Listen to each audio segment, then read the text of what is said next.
Hello, welcome back to the spread. I'm Andre Khatchaturian. He's Mike Cole, and we are ready to give you our Week 5 NFL picks. And we didn't give you any picks last week, and it's probably good because I got absolutely demolished on my bets. I don't know how you did, Mike. Any Week 4 musings you want to share?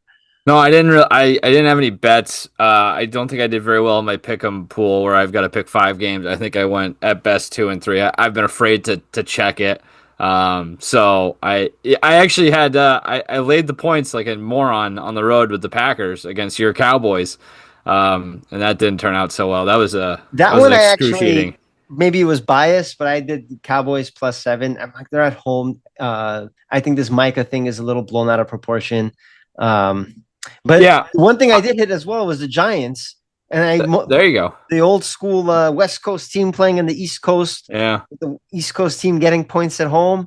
That one I got lucky on, and then the Rams I got very lucky on because of that Dumbo throwing the ball into the Adonai Mitchell throwing the ball outside of the back of the end zone.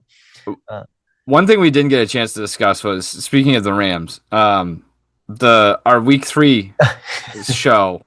oh, I had the Rams so and did taking I. the points there. Yeah, one of the worst beats I think you'll ever see. What was the score at half? Like they were up by like 20 at one Yeah, point or whatever it was, and they're driving down the field to win the game or whatever. And it's looking good no matter what. And a blocked kick in when the game is basically sealed at the buzzer for a touchdown is, I think, as bad as it gets, especially when you're looking at what the number was. To like push it through that touchdown is so bad. exactly. And it's like I was pulling for the Rams Yeah. anyway, but when the kick got blocked, I'm like, okay, whatever, they'll cover. But then I see the fat ass running all the way Yeah. to the He end was zone gone too. He's see ya. very A lot fast. of yeah. So we don't need to relitigate week 3. I am going to need you to carry me a little bit this week though, because I did not watch a ton of football outside of going back to that Packers Cowboys game. That thing was like a 5 hour football game. It felt like so. Yeah. I did watch a lot of football, but it was Ryder Cup weekend for me, so I was Yes. spending more time paying attention to the golf. So I'll be a little foggy with my football, but I think I've got a couple hot takes this week. Well, you're a savant when it comes to the NFL, so I'm sure you'll be fine. And I'm a savant when it comes to taking a little bit of information and making it sound like I'm smarter than I am. That's really well, we've dissected the Eagles many times this year, and that's one yeah, that's game, so true. I'm sure that won't be too difficult. They're at home hosting the Denver Broncos, who are going to be coming off a short week after a dominant performance on Monday Night Football on Monday night, last night. We're recording this on Tuesday, September 30. Right now, the line is -3.5 for the Eagles. It's going to be 81 degrees at Lincoln Financial Oh, Field. Bo Nix versus Jalen Hurts. Jalen Hurts, a guy who didn't complete a single pass in the second half of last week's game against Tampa Bay, but they still somehow managed to hold on to their lead and win. I don't know what to make of Jalen Hurts, man. I ended up benching him in fantasy this week because I was like, they're playing Tampa Bay. He might not do it. And he ends up having a great week. Uh, that was a mistake. But at the same time, he can have a half like he did against Tampa, yeah. like the second half where he didn't do anything. And against this Denver defense, which is maybe the best defense in the league, they showed how dominant they can be last week. It's going to be I don't know what to expect from Jalen Hurts, and I have no idea what to do with this game. But that half a point is kind of making me want to lean towards Denver +3.5. I think it'll be a close game. What do you think?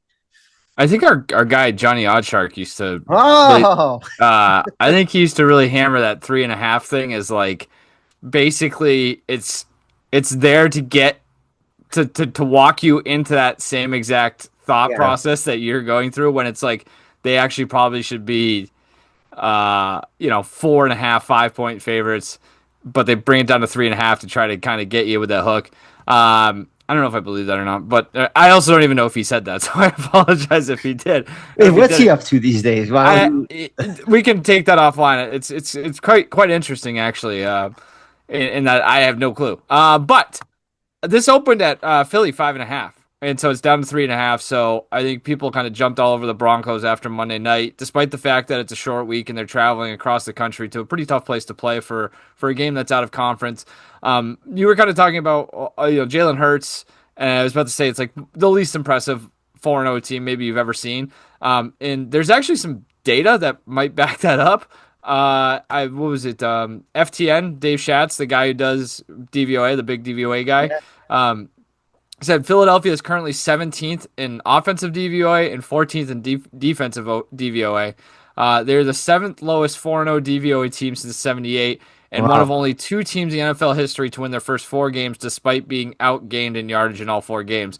The only other team that has done that, I think, was he listed it. I already forget, but maybe the 2012 Arizona Cardinals, who did not. They won one more game the rest of the season. I don't think the Eagles are in that spot, but I do think this is a pretty tough matchup for Philly. You look at Denver; they're 2-2. They could very easily be 4-0. They lost. Yes, lost by a field. Speaking of bad beats, that Colts game. The Colts game especially. They also lost a game by a field goal as well. In addition to that, so they're right there. Philly wins the season by 4, 3, 7, and 6 points. That also includes like that Rams game that wasn't even as close as the final score indicated. Philly's got some. The offense is bad. I think we could say it's just downright bad, and they are winning in spite of it. Or it's just maybe bad's a little strong because they have kind of turned it on last week. I thought was I might have faded them last week as well because I thought that was like the perfect spot for a Tampa win, right? Like early in the season, you got to go to Florida. You're not playing well, and that's maybe you just get run out of the building. So credit to them for sticking around. But in addition to the offense, there's defensive injury issues. 2 cornerbacks, I think Corey Bennett, Dory Jackson, they're both hurt. Nolan Smith's hurt. Ogbo Arankwo is hurt up front. So I think they're going to struggle to get a pass rush. They're going to be struggling in the secondary. And Bo Nix, I was like, this again, you have like narratives and things like that. You're like, oh, Bo Nix, young guy going across the country, playing a tough team on the road. What's his road splits? This year, he's actually been better on the road by like 21 points of passer rating, despite the fact that they are 0-2 on the road and they're 2-0 at home. So they're kind of a weird case. I don't love it at 3.5, knowing that 5.5 is out there, but I will still take the points with Denver and think this comes down to a field goal just because I don't have any reason not to believe that. And maybe Philly's defense looks awesome and Denver just can't move the football, but I think they'll do just enough to keep it close. I think this is a really low-scoring game. It was a total 43.5. I'd probably be on the under with the points here. So you said you had no preparation and you're throwing DVOA and injury reports at me. Very well done, Mike. Yeah, I had a little bit of time. You did a fantastic job dissecting that game. I think I'm going to, based upon what you said, I am going to stick with my pick with the Broncos as well. Again, they could easily be 4-0 as well. And if you look at the Eagles games, they can easily be 1-3. Yeah. I think their most for sure win was the Bucs, and they almost blew that game too. Baker Mayfield was driving twice in the fourth quarter. They could easily be 0-4. There's a world where they're an 0-4 team, but the Broncos defense, I think, will limit Jalen Hurts, and they will make this game close, maybe even win. And I calculated my favorite stat, yards per play differential, which is probably related to DVOA because the Eagles they have the 5th lowest yards per play differential. They're in the bottom 5 despite being 4-0, which is absolutely wild. And meanwhile, the Broncos are a top 10 team in that stat. So give me Bo Nix. They have so many weapons. They're fun. They're exciting. I don't think the short rest is going to hurt them because they're such a young team. And I think they have the coaching edge too. Very good coach. Much rather have Sean Payton than Nick Sirianni, who somehow still has a job. They should have fired him after winning. Well, he won the Super Bowl, so I don't think that's going to help him down the road, which is the really dumb thing. It's kind of hard to fire a guy who wins the Super Bowl. So I mean, maybe we can talk again in the spring or in the winter. But moving forward to our next elite game, we have the Commanders and the Chargers. The Washington Commanders and the LA Chargers playing 4:25 on Fox. That's a game in Los Angeles. The 3-1 Chargers are 2.5-point favorites, coming off a very embarrassing loss against Jackson Dart and the New York Giants. When a team like the Chargers, a good, talented team, loses to a bad team like the Giants, I absolutely love them in the following week. We don't think that Jaden Daniels is going to be playing this week either, right? It sounds like he is. Fine. Maybe he's going to be rusty, but 2.5 points. I love Omarion Hampton. He's, I think, the next big running back that's, in that type of system as well with Jim Harbaugh, run first. He's been thriving. Quentin Johnston, he's been finally he's stepping up and doing what he's supposed to do, not dropping balls. He probably one of the best receivers of the year right now. And, I think that it's a big get right moment for the Chargers, who I think are a Super Bowl contender.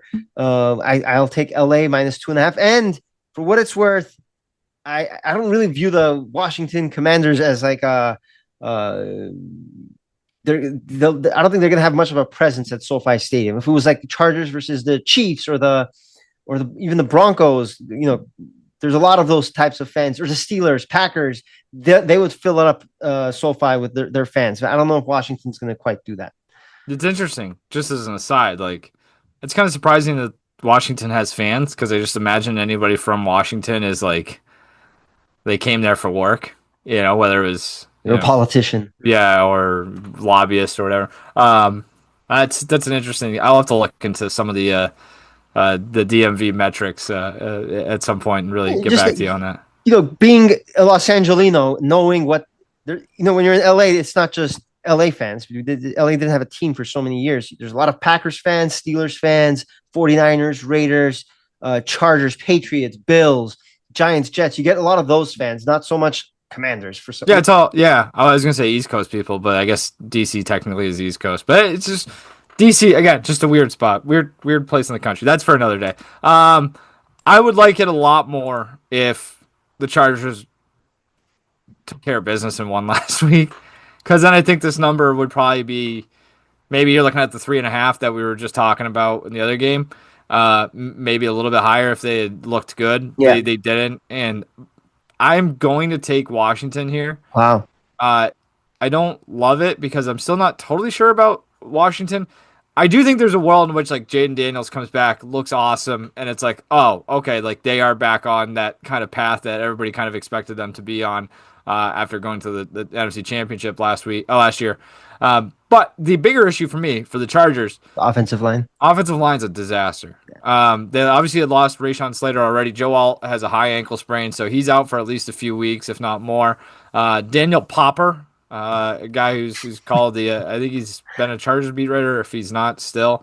Pointed this out, I think it was on Twitter. Past 2 weeks, Justin Herbert's been pressured on 46 dropbacks, the most in the NFL, and it's actually kind of by a pretty wide margin over Joe Flacco, of all people. And that was like the bulk of that came before the. You froze.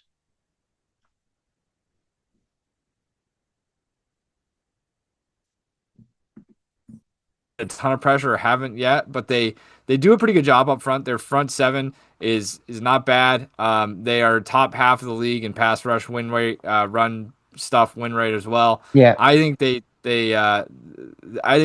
cause some trouble up front, make it tough for Herbert, and if that's the case, I don't know. Give me the points, I guess. I wish it was a little bit more than 2.5, but no, it's not a bad bet. The Chargers have issues. Washington's getting their quarterback back, and they're also in the get right situation. They had a pretty lackluster performance against Atlanta last week. So you're thinking about a good team, bad performance, and bounce back. Washington's in that same boat. So I don't hate it, but and the Chargers' offensive line does scare me. But I just think the Chargers are a more complete team. They'll be at home, and they actually the team they lost to is like a team you shouldn't lose to. Yeah. So rookie quarterback making a debut. Yeah, that's tough. Harbaugh's no tape, I guess. Yeah, Harbaugh will have his guys ready to go. Next game we want to look at Monday Night Football, Kansas City Chiefs, 3.5-point favorites on the road after a couple of big wins, including the Baltimore Ravens. The Chiefs Are they back? Are they for real? 2 blowout wins, not a one possession game. They'll be going to Jacksonville, and who are 3-1, the surprise so far this season. And this is going to be a good Monday night game. When I first saw this on the schedule a few months ago, I was like, who cares about this Monday night game? But I actually like the Jaguars a lot this year. I don't know if I like them at 3.5, but I think this game will be good. I think it will be close, and I think a lot of people sleeping on the Jaguars. So maybe I'll take plus 3.5 Jaguars. What do you think? So one of the games I did actually catch a good deal of last week was the Chiefs Ravens game. Yeah. And I think that was a lot more about the Ravens than it was about the Chiefs. And maybe I'll be like the last person to get back on the Chiefs, but I still have not been overly impressed. It feels like I'm not alone. I think this game opened at 2.5 and I guess it would be the opposite. So people are pleased with what they saw, or they're not totally ready to buy in on the Jaguars. Yeah. I'm not entirely sure what to make of the Jags either. They have by DVOA, again, they're a top 10 team on the rise. They are a top 3 defense. And on that, I think I'll take the points. Like, if the Jags can't get up for this, like, what are we doing? Like, first-year head coach, they've got some momentum. They're hosting defending conference champions, Monday Night Football. Like, when was the last Monday Night Football game in Jacksonville? And just like, again, and I think like the matchup, their defense against that Chiefs offense, I'm still not entirely sold on the Chiefs offense being right. And so if that's the case, I'll bite on the hook again, and I'll take the points here and think at the I guess I'm betting on a coming out party one way or another. Either a straight out win for the Jags, or just one of those games where maybe they play their balls off and they're in a position to win late, and then maybe Mahomes does his thing and you win by a field goal, whatever the spread that number may be. I know that's kind of putting a lot of stake in like one very specific outcome, but I just I'm not totally sold yet on the Chiefs, so I'm not willing to lay 3.5 for like the biggest game in Jaguars history in the last like 5 years or whatever. Since it's got to be easily their biggest game since the Herbert playoff game, right? When they came back. Like, yeah, and then they won that game. They lost to the Chiefs in the play. Since the last Chiefs game, yeah. That was the game where Mahomes was briefly hurt. Chad Henne came in. Yeah. Was that one? It was that game? It was 2022. Yeah, it was the Super Bowl run where they beat the Eagles, January 2023. So one thing I want to mention about, I agree with you. I also think the Chiefs playing against the Ravens last week and then now going, I feel like the last 2 games have been very pressure packed. Last 3 games have been very pressure packed for the Chiefs. Last 4 games have been pressure packed. Week 1 was opening week, pressure packed in Brazil against your divisional rival. Week 2, Super Bowl rematch against the Eagles. You lost. You're trying to make a statement, and they lost that one. Week 3, you're 0-2. You need to win. You're on the road. You're in New York. It's a Sunday night game. Pressure packed. They won. Week 4, it's the Ravens, your biggest AFC rival. Another big pressure game. So now, finally, they have the Jaguars on their schedule. Next week, they're playing the Lions, which will be another pressure packed game. This is their least hyped game.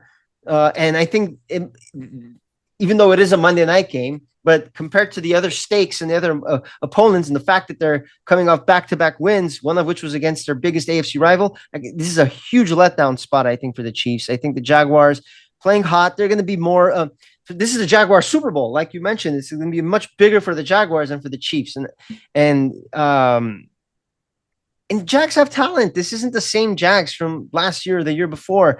I love their running backs, Etienne and Tootin. They have great receivers. Hunter's coming into his own. He had a couple good plays last game. Thomas is obviously their star. Lawrence has a lot more to work with. And their defense has been solid. Their yards per play differential is better than the Chiefs. And Patrick McCarry, Armenian offensive lineman. You can't go wrong with that. He won the battle of the Armenians last week between him and Brock Purdy, Jaguars, and the 49ers. And the special teams, for what it's worth. I feel like the Chiefs had good special teams last year. A block kick to win the game. Harrison Butker was making a bunch of big kicks. This year, the Jaguars, they had a nice little punt return for a touchdown yesterday. For what it's worth, I'll give the edge to the Jags in that as well. How about you banging out the 1 week in which the two Armenian guys play each other and just not doing a show? I mean, this should have been your Super Bowl last week. Yeah. Honestly, You're too didn't busy. realize it until I was watching the game. I'm like, oh, Yeah, we were sitting on the beach drinking out of a coconut and being like, "Oh, we should have probably done this game." Yeah, I one thing to note, this is, I guess, maybe the final step, and new system. Maybe it takes a while. I like Liam Cohen as a play caller. He seems kind of like a goofus, generally speaking, and him trying to pick a fight with Robert Saleh on Sunday was, you're not going to win that one very often. But Trevor Lawrence, a completion percentage way down, QBR down pretty considerably. Like, has not played well, so no. to speak. I mean, they're winning, so like that's good. But you're kind of waiting. Maybe this is the week he puts it together and kind of comes out of nowhere and looks better. As I think about it more, like, I guess I give them credit for last week going on the road and winning at San Francisco, but they've beaten the Panthers, who are dreadful, as we saw on Sunday here. Houston, which is not a team that is very good, it seems like, and then San Francisco. So they are going up a weight class for this one. But yeah, I think this is a good confluence of events. I think that point about the schedule for the Chiefs is a really good one. Like, this is the ultimate look ahead letdown spot. So yeah, let's take the points. Fantastic. Mike, I know you usually do 3 games, but you mentioned another game that I liked, and I would like to talk about it just a little bit because Sure. it's 2 really good teams. The Tampa Bay Bucs and the Seattle Seahawks. They will be playing against each other this week in the Pacific Northwest, right? Yeah, it's games in Seattle. Correct. Yeah, both teams are 3-1. Good slate this week, and it would have been even a better slate with if Joe Burrow was healthy, because then the Lions Bengals game would have been fantastic, and I think the Patriots Bills is a really good game. Yeah, too. I agree. But yeah, very good slate. I'm excited for this week. I don't know what to make of the Seahawks, by the way. Like, their Their top defense 10 is nasty. They're top 10 in points allowed and points scored, but they have I guess it's early in the season, a takeaway or turnover differential of like +1, which is good for 10th, but it's not like they don't do anything I think overly dominant or impressive. Their defense is really skilled. Yeah.